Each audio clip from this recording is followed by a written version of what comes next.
చందమామ కథ సమర్థురాలు. గంగాపురంలో గోవిందశెట్టి అనే దొడ్డ వ్యాపారి ఉండేవాడు.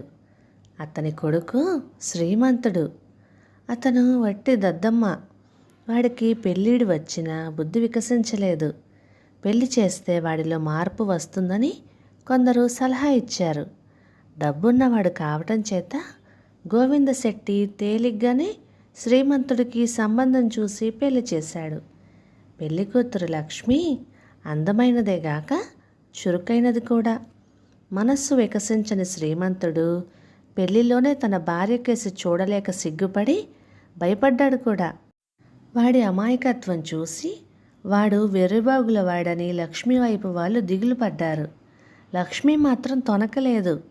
తన భర్త కేవలము అమాయకుడేనని, ప్రయత్నిస్తే అతన్ని మామూలు మనిషిని చేయవచ్చునని ఆమె తన వాళ్లకు ధైర్యం చెప్పింది. శ్రీమంతుడు బావిలో కప్పలాగా తన ఇంటి వాతావరణం తప్ప ఇంకేమీ ఎరుగడు. అతనికి ప్రపంచం మొహమే తెలీదు. వాడు మారుతాడేమో అన్న ఆశతో గోవిందశెట్టి తన కొడుకును కోడల్ని తీర్థయాత్రలు చేసిరమ్మని వాళ్ళకు పుష్కలంగా డబ్బిచ్చాడు. కోడలు సమర్థురాలని గ్రహించి ఆయన వాళ్ళ వెంట మరెవరిని పంపలేదు. తన భార్య వెంట వెళ్ళడానికి కూడా శ్రీమంతుడు ఎవరో తెలియని మనిషి వెంట పోతున్నట్లుగా భయపడ్డాడు. కానీ ఇల్లు దాటాక కొత్త కొత్త చోట్లు చూడడము, వింత వింత దృశ్యాలు చూడడము అతనికి సరదాగానే ఉంది. ఖర్చు చేయటానికి డబ్బున్నది కనుక ప్రయాణం సుఖంగా సాగింది. అయితే ఈ కొత్త ప్రదేశాలలో శ్రీమంతుడికి లక్ష్మి ఒక్కతే ఆప్తురాలయ్యింది. తల్లిచాటు పిల్లవాడిలాగా అతను ఆమె కొంగు పట్టుకు తిరుగుతూ వచ్చాడు. తాను తప్పిపోతానని అతనికి చెడ్డ భయం. ఒక ఊళ్ళో అంగడిలో మంచి ద్రాక్ష పళ్ళు, అరటిపళ్ళు కనిపించాయి. అవి చూడగానే శ్రీమంతుడికి తన నాయనమ్మ జ్ఞాపకం వచ్చింది. ఆమెకు ద్రాక్ష పళ్ళు, అరటిపళ్ళు చాలా ఇష్టం. వెంటనే అతను లక్ష్మితో, ఈ పళ్ళు మా నానమ్మకు చాలా ఇష్టం. ఇంత మంచి పళ్ళు ఆమె ఎప్పుడూ తిని ఉండదు. మా తాతయ్య ఆవిడ కోసం ఆమెడ దూరం పోయి ద్రాక్ష పళ్ళు తెచ్చాడట అన్నాడు. అలా అయితే మనం తప్పక తిరుగు ప్రయాణంలో కొనుక్కుపోదాము అన్నది లక్ష్మి. అందాక ఆగడం దేనికి? మా ఊరు వాళ్ళు ఎవరన్నా కనిపిస్తే వాళ్ళ చేతికిచ్చి ఇప్పుడే పంపవచ్చు అన్నాడు శ్రీమంతుడు మొండిగా. లక్ష్మి పరధ్యానంగా సరేలే అన్నది. శ్రీమంతుడు తీర్థ ప్రజల్లో తమ ఊరి వాళ్ళు కనిపిస్తారేమోనని 1000 కళ్ళతో చూడసాగాడు. అతన్ని ఓ చోట కూర్చోపెట్టి లక్ష్మి పక్కనే ఉన్న కోనేట్లో స్నానం చేయడానికి వెళ్ళింది. శ్రీమంతుడు దారిన పోతున్న 2 మనుషుల్ని పలకరించి, మీది గంగాపురం కదూ అని అడిగాడు. వాళ్ళు ఒకరి మొహాలొకరు చూసుకున్నారు. అందులో ఒకడు, అవును, ఏ అన్నాడు. నేను గోవిందశెట్టి కొడుకును. మా నాన్నమ్మకు కొన్ని పళ్ళు పంపాలి. మీరేమీ అనుకోకుండా ఉంటే మీ ద్వారా పంపిస్తాను, ఏమంటారు అన్నాడు శ్రీమంతుడు. దానికేం భాగ్యం, ఆ పళ్ళేవో త్వరగా తీసుకురా, మేము వెళ్ళాలి అన్నారు వాళ్ళు. శ్రీమంతుడు పెద్ద పళ్ళ దుకాణంలోకి వెళ్ళి 25 రూపాయలకి పెద్ద బుట్ట నిండా ద్రాక్ష పళ్ళు, అరటిపళ్ళు కొని తెచ్చి వాళ్ళకిచ్చాడు.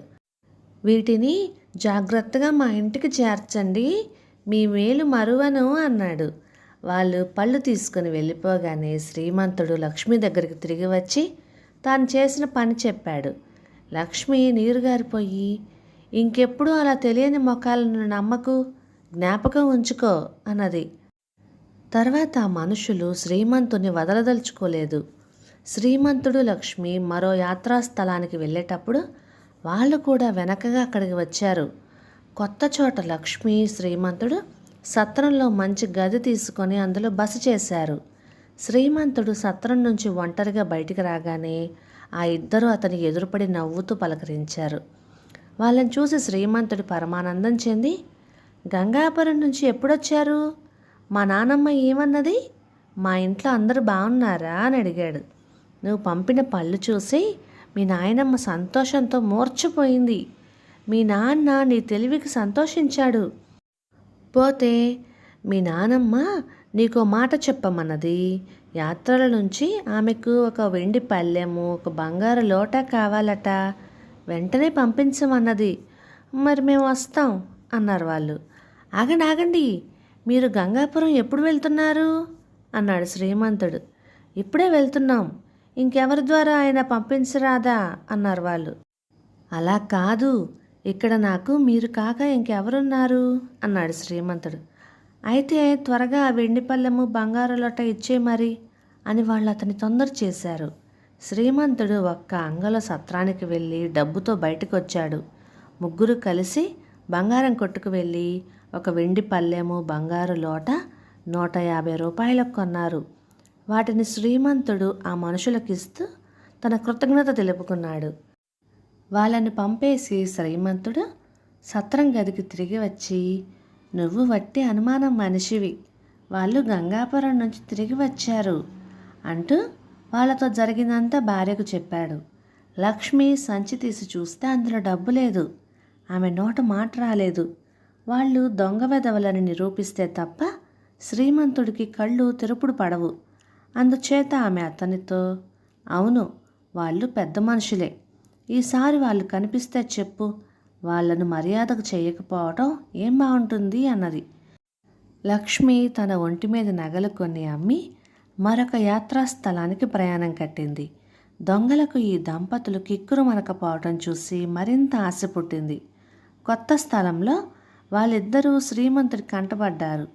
అతను వాళ్ళను ఆప్యాయంగా పలకరించి ఎంతో మర్యాదగా తాము సత్రంలో బస చేసిన గదికి తీసుకువచ్చి తన భార్యకు పరిచయం చేశాడు. లక్ష్మి వాళ్ళని చూస్తూనే అమాయకంగా, రండి రండి, గంగాపురంలో మా అత్తామామలు బాగున్నారా? మీరు మాకెంత సహాయం చేస్తున్నారు అన్నది.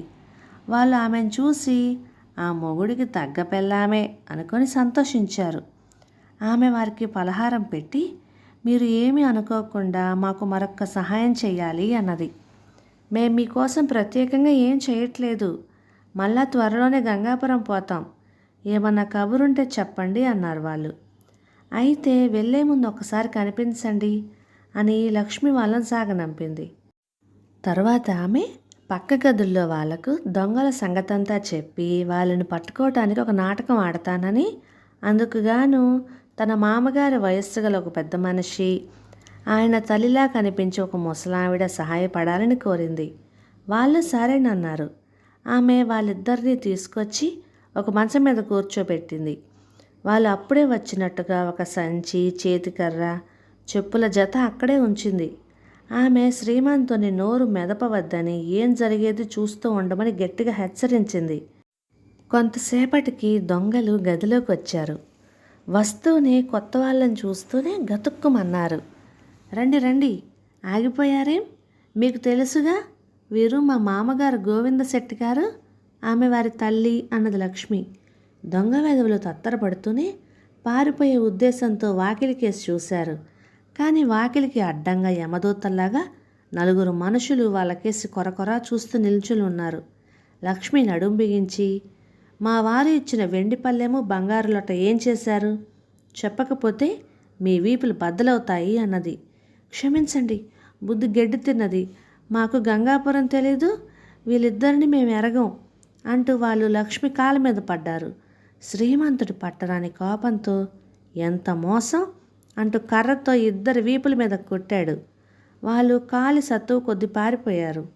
లక్ష్మి తనకు సహకరించిన వారికి కృతజ్ఞతలు చెప్పుకున్నది. అది మొదలు శ్రీమంతుడికి తన భార్య తెలివితేటల్లో గురి కుదిరింది. ఆ విధంగా అతను భార్య ద్వారా లోకజ్ఞానం సంపాదించి మామూలు మనిషి అయ్యాడు. భార్యాభర్తలలో కనీసం ఒక్కరన్నా సమర్థులుగా ఉంటే ఆ సంసార రథం చక్కగా నడిచిపోతుంది. కథ సమాప్తం. ఇక ఈ కథ మీకు నచ్చినట్లయితే ఇలాంటి మరెన్నో తెలుగు చిట్టుపొట్టి కథల కోసం లైక్ చేయండి, షేర్ చేయండి, సబ్స్క్రైబ్ చేయండి. Thank you.